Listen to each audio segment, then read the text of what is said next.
Okay, I'm very excited.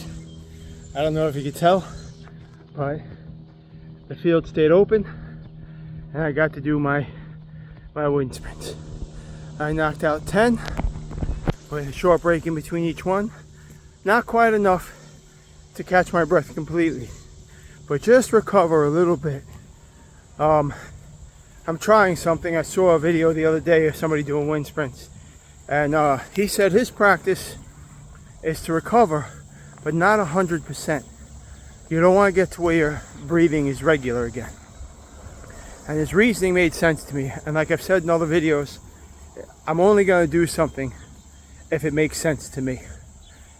That's why it took me so long to get on board with carnivore. I had to see enough, hear enough, and learn enough about it for it to make sense to me.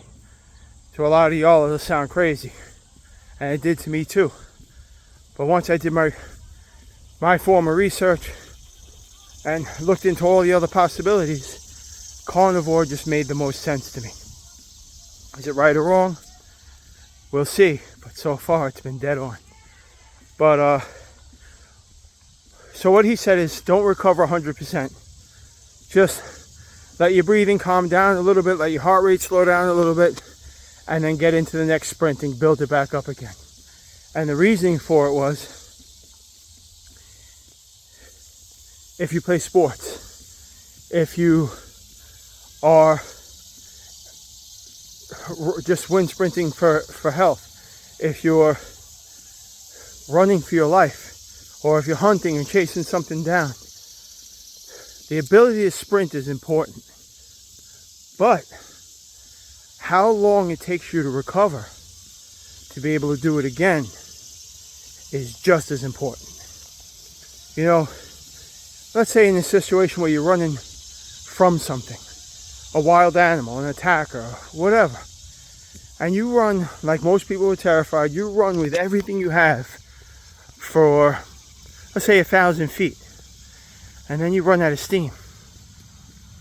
And now, because either you don't run often, or when you do run, you let your body get completely back to normal before you run again. That's what your body's going to need to be able to build that speed again.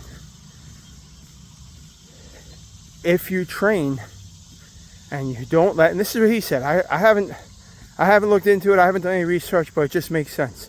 But if you train at a pace that your body doesn't get 100% recovered and you give it your all again, I gotta feel like, just like everything else in your life, you're teaching your body something. You're teaching your lungs how to work under those conditions. You're teaching your legs how to produce the power and the energy you need under those conditions. And it's a more intense workout. I mean, I did 10 wind sprints. I didn't run 5 miles. I didn't do a 5K. I didn't do a marathon. I don't know if you could see me, but I'm drenched. I'm about halfway around the track, which is about a half mile, and I'm still out of breath. Now I can stop talking and probably catch my breath a little faster, but my point is, the workout seems to be doing more for me. I did the 10. I probably could have did 11, but at 11 I would have been losing ground, moving slower and slower, and potentially taking away from my ability to walk well later. And I don't want this to be the last of my, not necessarily exercise, but I don't want to exercise in the morning and then that's it for the day. I go home and I'm useless. You know, I have responsibilities. I have a home to maintain. It's an apartment, but there's things in the apartment that have to be done. I have a girlfriend that likes to have a social life, likes to be out and about, and she enjoys exercising with me. You know, and exercise doesn't have to be 50-yard wind sprints. It could be simply walking around the mall.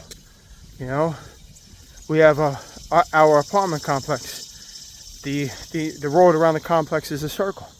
We'll go out once or twice a night and just do a walk around the circle, and not keeping a power walking pace or anything like that. We're just enjoying each other's company, going for a walk, holding hands, and having a conversation. Sometimes you spend the walk talking about things that need to be done in the house and what bills we're going to pay. Sometimes we're breaking each other's chops and teasing each other and giggling and laughing all the way around. And other times we're just there. We're just two people existing, walking the path together, usually holding hands. So that's my story for today. I've put out a couple of videos today. I'm about to walk through the angry geese, so I'll video that because more than anything else I get a kick out of it. Here, I hope you can see them. It is a gorgeous day out here, and they are on both sides of the path, so I'm going to make my way between them and try not to bother them. I am definitely not trying to aggravate them or annoy them. I'm just sharing the earth with them. Hi guys. Hi. Yeah, that little head bob, that is not him saying hello. That is him telling me to back up. So as always, I'm going to give them their space, and I'm going to keep moving. Keep in mind, guys, when you're outside and you come across wild animals, whether it be a frog, a cricket, or a moose, you're in their property. They're not in yours. You know, we have this fictional notion that we own because we paid a certain amount of money and somebody gave us a piece of paper that declares ownership. You know, when your life comes to an end, that piece of paper is not worth the paper it's written on, honestly.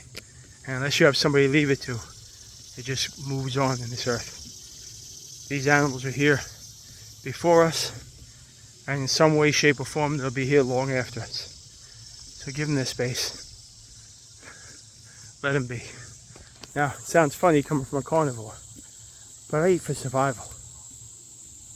I don't get joy out of an animal losing its life so I can survive, but we're programmed to survive. And I'll be honest with you, I probably eat a lot less meat now as a carnivore than I did as a 275-pound diabetic that ate 15 out of 24 hours a day. You know? So, wow, that got really, really deep really fast. Alright, y'all. Take care of you. Eat appropriately.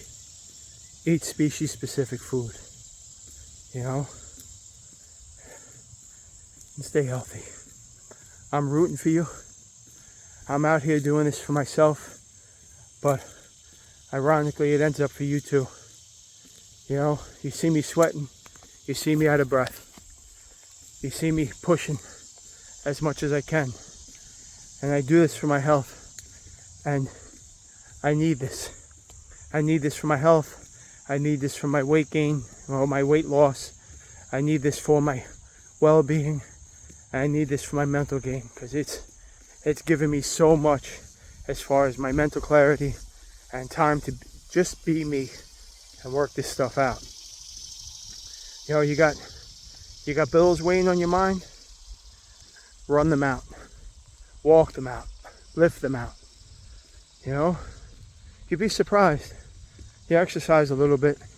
You get into a routine of exercising, and you start to feel the hits of dopamine that your body shoots to you.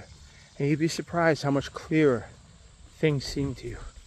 How much easier it is to contemplate the things that you have going on in your life and to figure out solutions. That's been my experience. You don't believe me? Try it.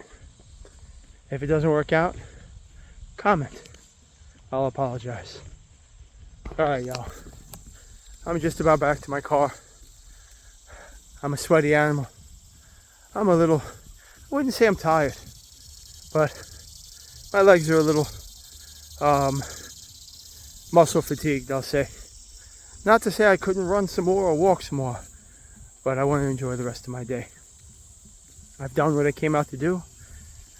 Between getting ready this morning, ironing my clothes, which I'm going to have to do again because obviously I'm not going to wear this all day, and my grooming and getting out here and doing a couple laps, making a couple of videos, seeing the animals, the ducks, the geese, a couple of bunnies, doing my 50-yard wind sprints. It's got to be 11 o'clock in the morning, and I feel like I've already accomplished a day's worth of stuff, and I still have a whole day to go. So as of right now, I'm going to get home. I'm going to probably rinse off real quick in the shower, get my clothes together. Later today, I got to take my girlfriend. She's going to visit her sister. She's going to be there for the night. So I get the house to myself. I'll probably get in some exercising, and then who knows, maybe a Star Wars marathon. I love those movies, but we'll see what happens. All right, y'all. Stay in it and stay healthy. I'll see you soon.